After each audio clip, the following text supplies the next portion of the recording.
కేంద్ర ప్రభుత్వం చట్టాలను తీసుకొస్తామని చెప్పి నామమాత్రంగా చర్యలు చేపట్టారన్నారు junior doctor Chandrika. Kolkata trainee డాక్టర్పై జరిగిన అత్యాచార ఘటనను తీవ్రంగా ఖండించారు. నిందితులను కఠినంగా శిక్షించాలని డిమాండ్ చేస్తూ మహిళా కమిషన్కు వినతిపత్రం అందజేశారు జూనియర్ డాక్టర్లు. మెడికల్ కాలేజీలో తగిన భద్రతను పెంచాలని డిమాండ్ చేశారు. రేపు ఎల్లుండి గాంధీ ఉస్మానియాలో నిరసనలను ఉధృతం చేస్తామని హెచ్చరించారు.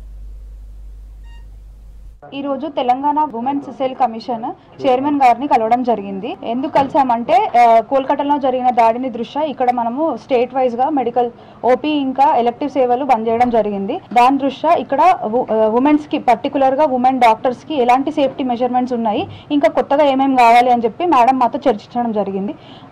మొదటగా మేము ఏం చెప్పామంటే ప్రతి ఒక్క medical hospital, CHC, PHC, district hospitals కానీ కొత్తగా వచ్చిన మెడికల్ కాలేజెస్ అన్నిటికీ కానీ సీసీటీవీ కెమెరాస్ ఉండాలి. అండ్ అదే కాకుండా దానికి ఒక సర్వేలెన్స్ టీమ్ అని ఉండాలి. అంటే సీసీటీవీ కెమెరాస్ ఉండి దాన్ని అట్లా వదిలేయడం కాదు, దానికంటూ ఒక సర్వేలెన్స్ టీమ్ అనేది 24/7 వర్క్ చేయాలని చెప్పాము. అదే కాకుండా నెక్స్ట్ ఏంటంటే ఇప్పుడు మనకు పక్క రాష్ట్రంలో దిశ యాప్ అన్నది ఒకటి వచ్చింది. అలాగే ఇక్కడ కూడా మనకు దిశ యాప్ అన్నది ఒకటి ఇంట్రడ్యూస్ చేయాలి. ఏంటంటే ఎవ్రీ వర్కింగ్ ఉమెన్ ఆ యాప్ డౌన్లోడ్ చేసుకుంటుంది. ఆ యాప్ ఏంటంటే ఇక్కడ లోకల్ పోలీస్కి కానీ ఇంకా ఇతర ఎవరైతే హయ్యర్ అఫీషియల్స్ ఉంటారో అవన్నిటికీ కనెక్ట్ అవుతుంది అనమాట. ఆ యాప్ కనెక్ట్ అవ్వడం వల్ల ఏమైతే ఎప్పుడైతే మాకు అనిపించింది ఇక్కడ మేము డేంజర్ జోన్లో ఉన్నామని అనిపించినప్పుడు జస్ట్ యాప్లో ఒక బటన్ ఉంటుంది, అది నొక్కేస్తే మా లొకేషన్ కానీ మేము ఉన్న ప్లేస్ అన్ని ట్రేస్ అవుతాయి. దాంతోపాటు అక్కడ లోకల్ పోలీస్ అలర్ట్ అయి తొందరగా రావడం జరుగుతుంది.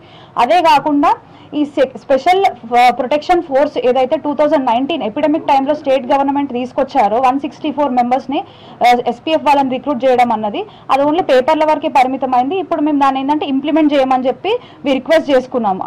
అప్ 2019లో 21 మెడికల్ కాలేజెస్ ఉండే, ఇప్పుడు 33 మెడికల్ కాలేజెస్ ఉన్నాయి. సో ఇంకెక్కువ ఫోర్స్ కావాలని అడగడం జరిగింది.